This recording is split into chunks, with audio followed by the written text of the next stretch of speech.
ಪಿತನ ಮತ್ತು ಸುತನ ಮತ್ತು ಪವಿತ್ರಾತ್ಮನ ನಾಮದಲ್ಲಿ ಪ್ರಭು ಕ್ರಿಸ್ತರು ನಿಮ್ಮೊಡನೆ ಇರಲಿ. ಪ್ರಿಯ ಸಹೋದರ ಸಹೋದರಿಯರೇ, ಯೇಸುವಿನ ಪವಿತ್ರ ಹೃದಯ ಸಂತ ಅಂತೋನಿಯವರ ಹಬ್ಬವನ್ನು ವಿಜೃಂಭಣೆಯಿಂದ ಆಚರಿಸುವುದಕ್ಕಾಗಿ ನಾವೆಲ್ಲರೂ ಈ ಧ್ವಜಸ್ತಂಭದಲ್ಲಿ ನಿಂತಿದ್ದೇವೆ.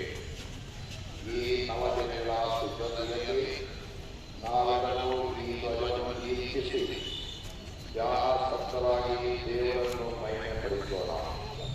ಈ ಧ್ವಜದೊಂದಿಗೆ ನಮ್ಮ ಹೃದಯಗಳು ದೇವರ ಕಡೆಗೆ ಏರಿ ಹೋಗಲಿ ಎಂದು ಪ್ರಾರ್ಥಿಸೋಣ. ಯೆಶಾಯ ಪ್ರವಾದಿಯ ಗ್ರಂಥದಿಂದ ಆಗ ಸರ್ವೇಶ್ವರ ಸ್ವಾಮಿ ದೂರದ ಜನಾಂಗಕ್ಕೆ ಗುರುತಾಗಿ ಧ್ವಜಾರೋಹಣ ಮಾಡುವರು. ಹೀಗೆ ಅವರನ್ನು ಜಗದ ಕಟ್ಟ ಕಡೆಯಿಂದ ಕರೆಯುವರು. ಆಗ ಜನರು ತ್ವರೆಯಿಂದ ವೇಗವಾಗಿ ಅಲ್ಲಿಗೆ ಬರುವರು.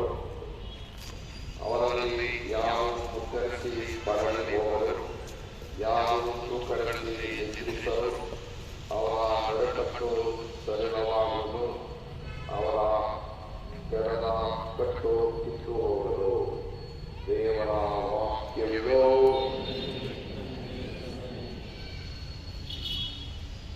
ಸರ್ವಶಕ್ತ ತಂದೆಯೇ, ಸಂತ ಅಂತೋನಿಯವರ ಹಬ್ಬದಂದು ನಾವು ಮಾಡುವ ಪ್ರಾರ್ಥನೆಗಳನ್ನು ಕರುಣೆಯಿಂದ ಆಲಿಸಿರಿ.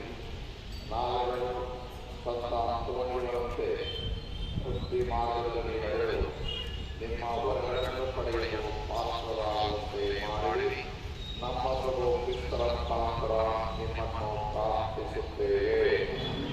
ಪ್ರಿಯರೇ, ನಾವು ಮಾಡುವ ಪ್ರತಿಯೊಂದು ಕಾರ್ಯದಲ್ಲೂ ಹೋಗುವ ದಾರಿಗಳಲ್ಲೂ ಪ್ರಭು ಕ್ರಿಸ್ತರು ನಮ್ಮ ದಾರಿದೀಪವಾಗಿರಲಿ ಎಂದು ಪ್ರಾರ್ಥಿಸುತ್ತಾ ಅವರ ಕಲಿಸಿದ ಪ್ರಾರ್ಥನೆಯನ್ನು ಶಕ್ತಿಯಿಂದ ಕೇಳೋಣ.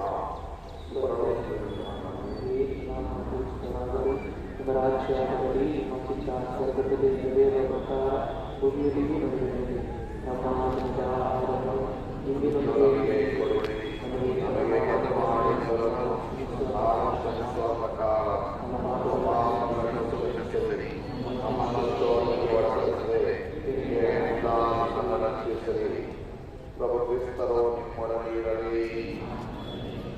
ಕರುಣಾವೃತದೊಂದಿಗೆ ಸಂತ ಅಂತೋನಿಯವರ ಸ್ವರೂಪದಿಂದ ಅಲಂಕರಿಸಲ್ಪಟ್ಟ ಈ ಧ್ವಜವನ್ನು ಆಶಿಸಿ ಈ ಸಂತರ ಪ್ರೀತಿಗೆ ಸಾಕ್ಷಿಗಳಾಗುವಂತೆ ಮಾಡಿ ಸರ್ವಶಕ್ತ ದೇವರಾದ